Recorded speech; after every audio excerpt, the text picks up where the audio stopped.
থাকলেও আল্লাহকে ডাকতে হবে, না থাকলেও আল্লাহকে ডাকতে হবে। সুখে থাকলেও আল্লাহর বন্দিগি, দুঃখে থাকলেও আল্লাহর বন্দিগি। হযরত আইয়ুব আলাইহিস সালামের নাম আমরা শুনছি, কথা বলেন।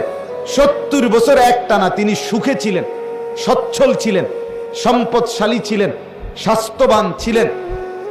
তাফসীরের মধ্যে আছে আইয়ুব নবী গোসল করতে গেলে, আইয়ুব আলাইহিস সালাম গোসল করতে গেছেন, আল্লাহ তাআলা আসমান থেকে জুরজুর করে বৃষ্টির ফুটার মতো স্বর্ণের ফড়িং, ফড়িং বুঝেননি? আগের দিনে যে আমরা ধরতাম ফড়িং, হ্যাঁ, এই ফড়িং, স্বর্ণের তৈরি ফড়িং ঝুরঝুর করে আইয়ুব নবীর সামনে পড়ছে। উনি উনার লুঙ্গির মধ্যে এগুলো উঠাইয়া ঘরে নিয়ে রাখছে। আল্লাহ তাআলা বলছে, আইয়ুব, এতগুলো স্বর্ণের টুকরো ফড়িং ফেললাম, সবই উড়াইয়া নিলাগা, সবই তোমার, এতটি দরকার তোমার? আইয়ুব আলাইহিস সালাম বলছেন, মুনিব, আপনি দিচ্ছেন, আপনার গোলাম নিচ্ছে, আপনি বলেন শুকর আদায় করেছি কিনা সেটা বলেন।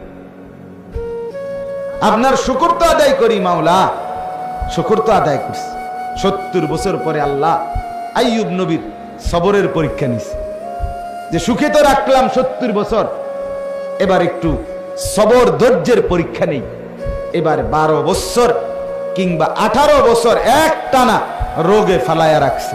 আজ আর মাল নাই, আজ আর রাজত্ব নাই, আজ আর সম্পদ নাই, স্বর্ণ নাই, স্ত্রীরা নাই, সন্তানাদিরা নাই, জনবল নাই, কিচ্ছু নাই, রোগে আক্রান্ত।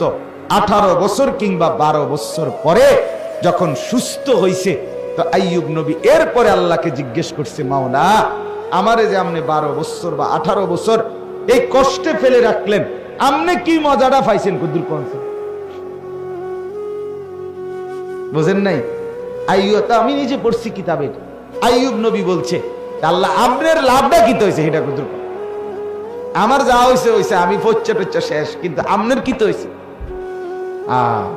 রব্বুল আলামিন বলে, আইয়ুব, 70 বছর যখন আমি তোমাকে সুখে রাখছিলাম, তখনও আমি দেখছি তুমি আমার শুকর আদায় করছো, আমারে ডাকছো 100 আমি তোমার উপরে নারাজ না, কিন্তু আমি চাইছিলাম সবরের হালাতে, মুসিবতের হালাতে তুমি আমাকে ডাকো কিনা, আমি এটা দেখতে চাইছিলাম।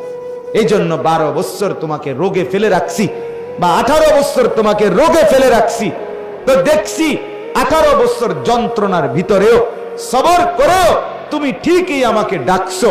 তবে এবার শোনো আমার লাভ, আইয়ুব, 70 বছর সুখে থাকতে তুমি আমাকে যেমন ডাকছো, আল্লাহর কসম, আল্লাহ বলে, আমার জাতের কসম, আইয়ুব, 18 বছর বেদনায়, যন্ত্রণায় আর রোগে আক্রান্ত হয়ে আমারে যেই ডাকছো, আমি আল্লাহ 70 বছরের সুখের ডাকের চাইতে 12 বছরের কষ্টের ডাকে মজা পাইছি বেশি। আমি আল্লাহ স্বাদ পেয়েছি। বেদনার এক এক ডাক আমার আরশের আজিম পর্যন্ত পৌঁছে গেছে।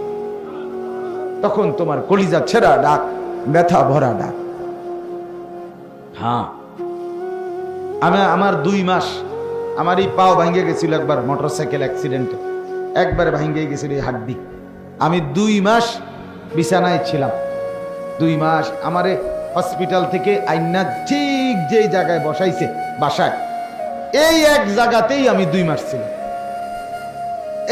এখান থেকে আর নড়িও নাই, চড়িও না, পেশাব পায়খানা নামাজ সবকিছু এখানে, খানা টানা সবই এখানে, কবরের মতো এখানে, ঠিক যেন কবরে আইনা বসে, একদূর জায়গায় যেখানে বসে। এই 2টা মাস আমার মনে আছে, তখনও তো আমি মালিককে রাত্রে ডাকছি, দিনে ডাকছি, এর আগে পিছেও তো মালিকরে কত ডাকছি, কিন্তু ওই সময় যে আমার পাও ভাঙ্গা, আমি সেজদা দিতে পারি নাই, মানে ঝুঁকে ঝুঁকে ইশারায় সেজদা দিয়ে দিয়ে নামাজ পড়ছি, রুকু সেজদা, কত কান্না কাঁদছি মালিকের কাছে, শুধু এক কথা বলে যে আল্লাহ, আমি বেশি দোয়া করছিলাম, মালিক আমি আবার এই কপাল দিয়ে সেজদা দিতে চাই, আমি সেজদার তৌফিক যেন বঞ্চিত না হই। যেদিন আমি আপনার প্রথম এরপরে সেজদা দাঁড়াইয়া কপাল দিয়া দিতে পারছি 3 মাস 3.5 মাস পরে, তখন আমি সেজদা দিয়েই সালাম ফিরাইয়াই নামাজের আমার বিবি বাসায় ফোন করে বলছি, একবারে চিৎকার করে জোর আওয়াজে, যে আমি আজকে সেজদা দিতে পারছি, আলহামদুলিল্লাহ। মানে আমার খুশি লাগছে গোটা দুনিয়া জুড়ে। চাহায় আমি আমার মালিকের সেজদা দিতে পারি। তাহলে আমার বন্ধু, আল্লাহকে ডাকার মধ্যে সুখ বেশি, মজা বেশি। সুখে আছো, দুঃখে আছো, দুনিয়া ভোগ করে তুমি দুনিয়াতেই থাকতে পারতা না। আল্লাহকে নারাজ করলেও যেতে হবে, আল্লাহকে রাজি করলেও যেতে হবে, কোনো সন্দেহ নাই ভাই। নাফরমানেরও মৃত্যু হয়, মদখোর, নেশাখোর, জুয়াখোর, ফেন্সিখোর, বাবাখোর, ডালখোর, গাঁজাখোর, এদেরও মৃত্যু হয়। হয় কি না বলেন না কেন? জিনাকার, বেবিচারী, বেপর্দা নারী, ওই অসভ্য মহিলা, এগুলোরও মৃত্যু হয়। হারামখোরের মৃত্যু হয়, সুদখোর, ঘুষখোরের মৃত্যু হয়, এই নাফরমানদেরও মৃত্যু হয়। মৃত্যু ঠেকাইতে পারতা না, দুনিয়ায় তুমি থাকতে পারতা, তুমি থাকতে পারতা। আল্লাহ তাআলা কোরআনে বলছেন, বান্দা তুমি কি ভেবেছ আমার কাছে আসতে হবে না? না বলেন, হ্যাঁ বলেন না, উত্তর দেন ভাই, ছেলেরা তোমরা উত্তর দাও তো। আল্লাহ তাআলা বলেন, কি ভেবেছো বান্দা আমার কাছে আসবা না তোমরা? আসতেই হবে, আসতেই হবে। ডাকলেও আসবা, না ডাকলেও আসবা, মানলেও আসতে হবে, না মানলেও আস। তোমাকে আমি ফিরিয়ে আনবই এবং তোমার জিন্দেগি আমি দেখাবো। আহসাহুল্লাহ ওয়া নাসুহু, আল্লাহ বলেন আমি গুনে গুনে রাখছি বান্দা, তুমি ভুলে গেছো। হারাম খাইছো, হারাম করছো, তুমি মনে করছো দুনিয়াবাসী জানে না? তুমি জানে না, আমি গুনে রাখছি। রাত্রি গভীরে উলঙ্গ ছবি দেখছো, কেউ দেখে নাই? হ্যাঁ, কেউ দেখলেই কি না দেখলে কি, তোমারে যিনি ফিটবো উনি তো দেখছে। কথা বোঝেন নাই? তোমারে যিনি আসার দিব তিনি দেখছে। তোমারে যিনি জাহান্নামের আগুনের মধ্যে তালফাহু ওয়ুজুহাহুমুন নার ওয়া হুম ফিহা কালিহুন, কোরআনে আছে, আল্লাহ বলে বান্দা জাহান্নামের আগুন দুনিয়ার মাছ যেভাবে উত্তপ্ত তেলের মধ্যে কড়াইয়া একদিকে চাপ দিয়া ধরে তেলাপিয়া মাছ, এক পিঠে চাপ দিয়া ভালো করে ভাজি হইলে আরেক পিঠ উল্টাই আবার আরেক পিঠে চাপ দেয়। কোরআনে আছে, আল্লাহ বলে নাফরমানের চেহারা এক গাল জাহান্নামের আগুনে ফেরেশতা চাপ দিয়া ধরবে, এটা যখন ভীষণ ভাবে জ্বলবে তো এবার আরেক গাল চাপ দিয়া ধরা এটাও ভীষণ ভাবে জ্বলবে। এটা কোরআনের আয়াত। তালফাহু ওয়ুজুহাহুমুন নার, চেহারাগুলোকে জাহান্নামের আগুনের মধ্যে এভাবে চাপ দিয়ে দিয়ে ঝলসানো হয়। অহুম ফিহা কালিহুন, আল্লাহ বলেন তখন তার চেহারা অত্যন্ত কুৎসিত, জঘন্য আকৃতি ধারণ করে। আলাম তাকুন আয়াতি তুতলা আলাইকুম, আর আল্লাহর পক্ষ থেকে বলবে বান্দা আমার কোরআন, আমার আয়াত, আমার হুকুম, আমার বিধান কি তোমার কাছে বলা হয় নাই? বলা হয় নাই? ফাকুনতুম বিহা তুকাদ্দিবুন, তুমি তো বারবার মিথ্যা মনে করছো। হ্যাঁ, তুমি মনে করছো হুজুর রেডি কয় আর, হুজুর রেডি কয় আর, এটা হইতো না, এটা হইতো না মনে করো, কিন্তু তুমি তো বাঁচতা না, তো কি লাভ হইলো? আমি প্রায় বলি পৃথিবী যদি আরো আধুনিক হয়, মনে করেন একেবারে পৃথিবী যদি অত্যাধুনিক হইয়া সব মানুষ আগামী 100 বছর পরে 200 বছর পরে চাঁদের দেশে জায়গা, মঙ্গল গ্রহে চলে গেছে পৃথিবীর সব মানুষ, তো হইলে গেছে গা আর কি, তুমি তো নাই।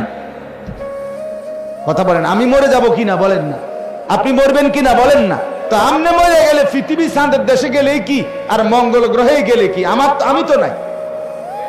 কিরে ভাই এটা বোঝো তো, আমি না থাকলে আরেকজনে ঠ্যাঙ্গালগি দিলে কি, ঠ্যাং নামাইয়া রাখলে কি, দুনিয়া তো ভোগ করার সুযোগ নাই। এটা তো বলার সুযোগ নাই যে আমি যতক্ষণ ইচ্ছা দুনিয়ায় থাকবো। এখনো না মাতবরি করতে আরো যে আমার যতক্ষণ মন চায় আমি মাতবরি অহংকারী যৌবনের বড়াই দেখাবো, কিন্তু এটা তো বলতে একটা না যে আমি যতক্ষণ ইচ্ছা দুনিয়ায় থাকবো। চাই কার বাপের ক্ষমতা আছে আমার এনতে নেই, এমন শক্তি আছে কারো আমার? তাইলে ভাইয়া বড়াই করছো কেন, অহংকার করছো কেন? সামান্য সুস্থতা আল্লাহর দান, যৌবন আল্লাহর দান, স্বাস্থ্য শক্তি আল্লাহর দান।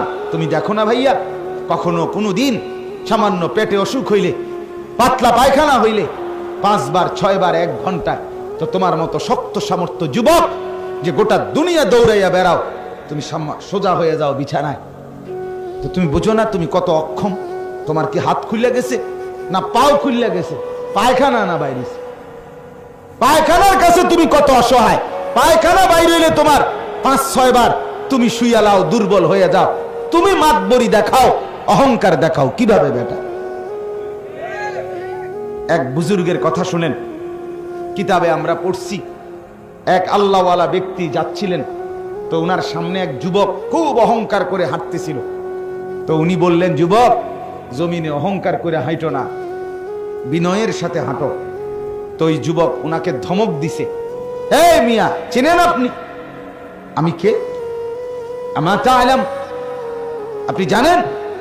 আতারিফুনি মান আনা, আপনি চেনেন আমাকে, আমি কে? কথা বললেন। তখন ওই আল্লাহওয়ালা ওনার এই যুবককে বলছে, হ্যাঁ যুবক, আমি চিনি তোকে, আমি চিনি বেটা তোকে, তুই শোন আমার কাছে, তুই কে? তো বলছে, বলেন আপনি। বলছে, তুই হলি প্রথম তুই হলি এক ফোঁটা নাপাক দুর্গন্ধময় বীর্য। এরপরে তুই হইলি কিছুদিন পরেই একটা পচা দুর্গন্ধযুক্ত একটা মরা লাশ। আর মাঝখানে এখন তোর পেটের মধ্যে আছে কিছু পায়খানা। এই হলি তুই। তোর শুরুটাও ছিল নাপাক, এখনো তোর পেটে আছে নাপাক। তুই অচিরেই একটা পচা দুর্গন্ধযুক্ত লাশ হয়ে পড়ে থাকবি। এই হলো তোর পরিচয়। কিতাবে লিখছে, যুবক তখন মাথা নোয়ায়, হায়, সে তো আমার আত্মপরিচয় বলে দিল। অহংকার কিসের ভাইয়া? আলাইসা ফি জাহান্নামা মাসওয়াল লিল মুতাকাব্বিরিন। আল্লাহ তাআলা বলেন, জাহান্নাম অহংকারীদের নিকৃষ্ট ঠিকানা। প্রত্যেকটা গুনাহ অহংকার। বাতারুল হক, নবীজি বলছেন অহংকার কাকে বলে? নবীজি বলছে বাতারুল হক, হককে গ্রহণ করতে অস্বীকার করা, আল্লাহর হুকুম রাসূলের তরিকা মানতে অস্বীকৃতি করা, এটাই অহংকার। আর আল্লাহ বলছে অহংকারের ঠিকানা, গন্তব্য জাহান্নাম। জাহান্নাম ওয়া গামতুন নাস। আর 2 নাম্বার অহংকার হলো অপরকে তুচ্ছ-তাচ্ছিল্য করা, নিজেকে বড় মনে করা। 1 নাম্বার হলো হক মানতে অস্বীকার। এখন নামাজের ওয়াক্ত, আজান হচ্ছে, আল্লাহ ডাকছে, হাইয়া আলাস সালাহ, বান্দা তোকে আমি বানিয়েছি, তোকে আমি ডাকছি, তুই বললা না আমি যাব না। আল্লাহ বলে, ঠিক আছে অহংকারী, আমি এর পরিণতি দেখাই দেবো। তুমি ভাত খাইতেছ, খা, ঘুম যাবি, ঘুমও যাস, এগুলো আমি কুত্তারেও খাওয়াই, এটি কোনো আশ্চর্য না, বাদ দুগা খাইস তুই, কিন্তু আমি তোরে বুঝাম, আমি দেখবো তুই কার সামনে অহংকার করলি। আল্লাহ আমাদেরকে মাফ করে দেন। এতগুলো কথা বলার এবার উদ্দেশ্য কি? এটাই আমার শেষ অংশ বয়ানের। এতগুলো কথা বলার উদ্দেশ্য হলো, যুবক, বাপ, মুরব্বী, পর্দার আড়ালের মা বোন, সবার কাছে অনুরোধ, নিজের জীবন গুনার উপরে জমিয়ে রাখা ঠিক না। আর এটা যদি আপনি বুঝেন, বিবেক যদি জাগে, এক বিন্দু অনুশোচনা অনুভূতি যদি জাগে, তো নিজেকে বদলানোর চেষ্টা করেন। আর এই বদলানোর একটা সুযোগ মাহে রমজান। বলেন আলহামদুলিল্লাহ। ভাইয়া, তুমি যদি চেষ্টা করো বদলাইতে পারো। তুমি দেখো, একটু ভালো হয়ে দেখো, একটু চরিত্রবান হইয়া দেখো। আমি আবারও বলি দোস্ত, সমবয়সীদের আড্ডায় নিজের পরিচয় খুঁজে পাইবে না। সমবয়সী বন্ধু, এক ক্লাসের, এক সাইজের, এক হমান্না, এরা কোনোদিন আলোর পথ দেখায় না। খুবই কম, খুব কম। সমবয়সী নষ্ট করে দেয়, এটা নিয়ম। এই জন্যই সর্বযুগে আল্লাহ তাআলার নিজাম যে ওয়াত্তাবি' সাবিলা মান আনাবা ইলাইয়া, আল্লাহ নিজে বলছে আমার বান্দা অনুসরণ করো তাকে, আমি আল্লাহর দিকে ঝুঁকে আছে, যে আমার বন্দিগি যে করছে, তোমার চাইতে বড়, তোমার চাইতে আল্লাহওয়ালা, তোমার চাইতে মুত্তাকি, তোমার চাইতে ভালো নামাজি, তোমার চাইতে বেশি চরিত্রবান, তার এরকম বড় কাউকে তুমি অনুসরণ করো, তাইলেই জীবনে তুমি আলোর পথ পাইবে।